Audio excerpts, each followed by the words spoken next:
কুরবানি যে আমরা করি, গরু ছাগল কুরবানি দেই, আমরা তো ফিলিংসই বুঝি না যে আসলে আমরা কি করতেছি, কেন করছি, কার স্মৃতিতে করছি, না করলে কি হতো। কারণ এখানে সবচেয়ে বড় কথা ছিল নিজের জীবন কুরবানি করা, নিজের জীবনটা কুরবানি করা। নিজের জীবন না আছে, আল্লাহ আমার কাছে একটা খাসি চেয়েছেন, একটা গরু চেয়েছেন, একটা বাহিমাতুল আনআম চেয়েছেন। এখানে তো আমার নিজের জীবনটাই দেওয়ার কথা ছিল। ওটা না নিয়ে আল্লাহ পাক বলেছেন যে বাহিমাতুল আনআম একটা দিলেই হবে। তোমার কাছে ওটার গোশতও চাই না, চামড়াও চাই না, কিছুই চাই না, তাকওয়াটুকু চাই। তাতেই এত কথা। এটা দামই বা কত? 10-15 হাজার বা একটা গরু 50,000, 60,000, 1 লাখ টাকা। 1 লাখ টাকা কি আপনি সন্তানের মূল্য দিয়ে হিসাব করতে পারবেন? তো এখানে মূল জিনিসটাই হচ্ছে আল্লাহ পাকের হুকুম।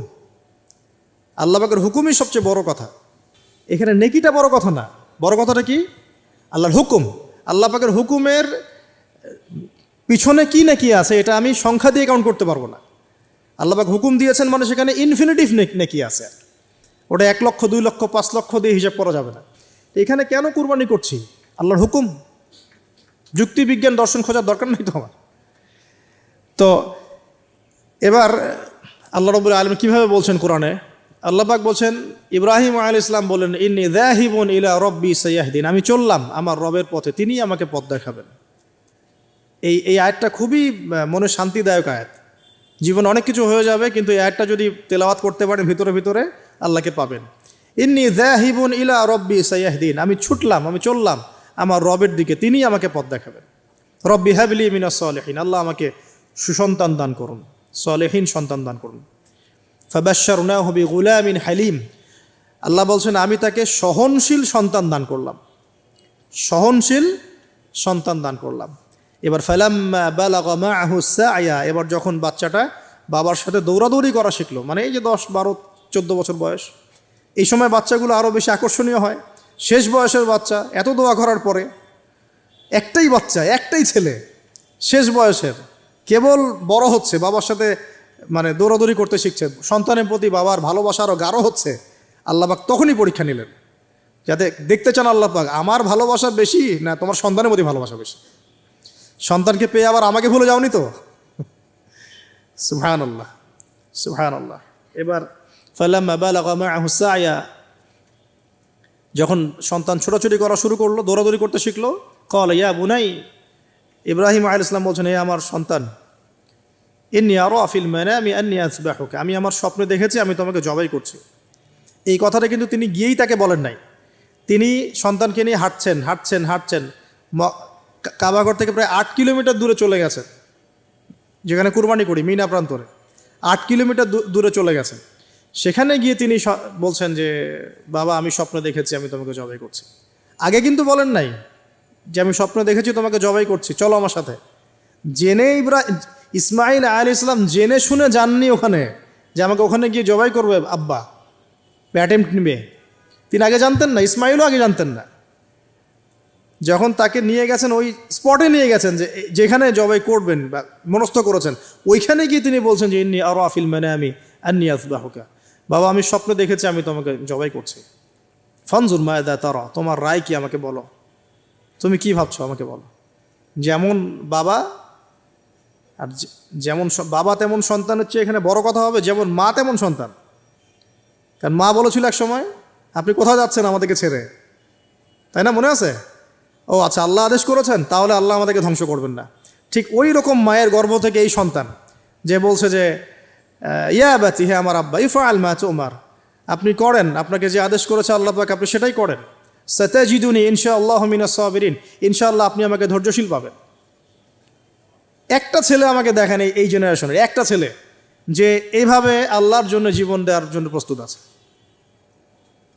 দেওয়ার দরকার নেই জীবন, আল্লাহর জন্য জাস্ট 5 ওয়াক্ত নামাজটা পড়ুক, আল্লাহর জন্য 5 ওয়াক্ত নামাজ পড়ুক, ফজর সহ, ফজর এশা সহ, আল্লাহর জন্য রেগুলার তাহাজ্জুদ পড়ে। জীবন দেওয়া বহুত দূরের কথা, এটা হাইয়েস্ট লেভেল, এটা আমি বলতে চাচ্ছি না।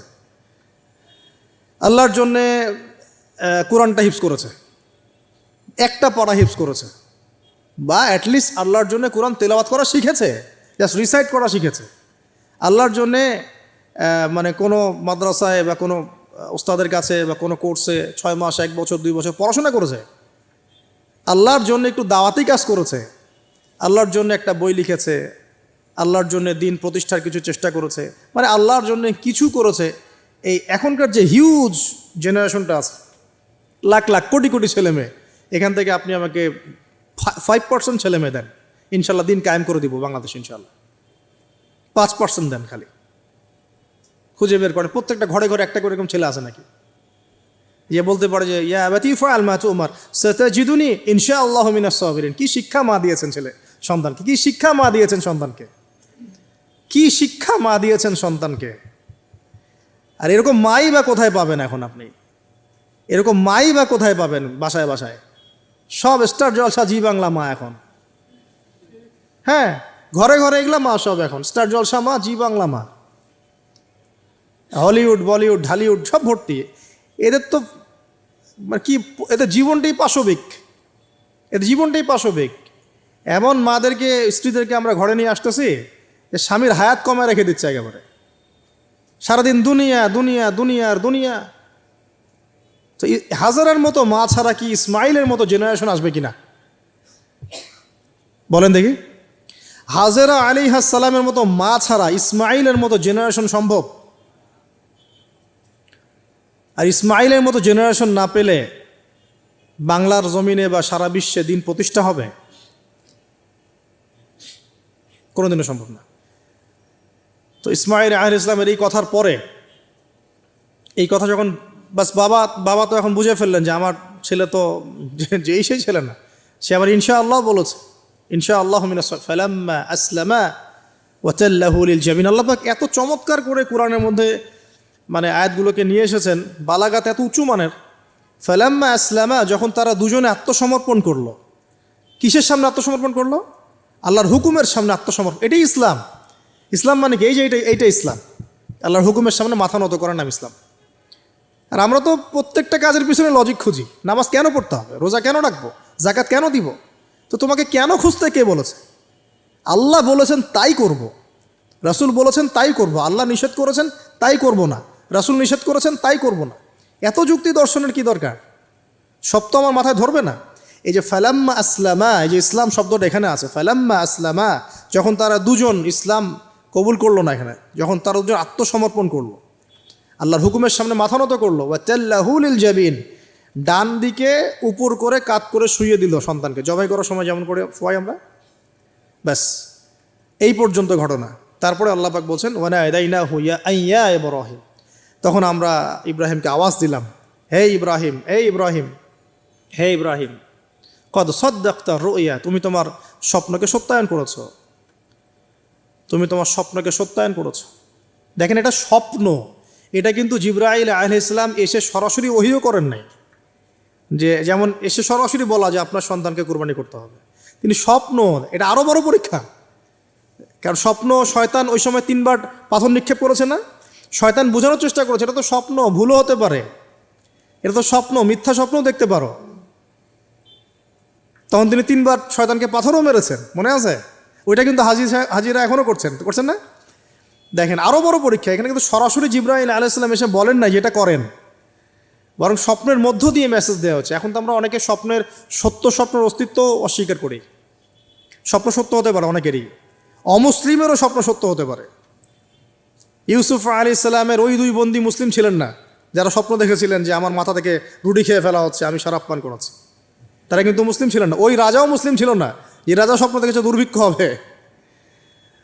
তো স্বপ্নের সত্যতা আছে, তবে সেটা সত্য স্বপ্ন একরকম, মিথ্যা অলিক স্বপ্ন আরেক রকম। আর নবীগণের স্বপ্ন কি হয়? ওয়াহি হয়। নবীগণের স্বপ্ন এক প্রকার, ওয়াহি হয়। এবার যখন পাশ ফিরিয়ে দিলেন, আল্লাহ পাক ডাকলেন, ফানাদাইনাহু ইয়া ইব্রাহিম কদ সাদ্দাকতা রুইয়া, আপনি আপনার স্বপ্নকে সত্যায়ন করেছেন। কদ সাদ্দাকতা রুইয়া,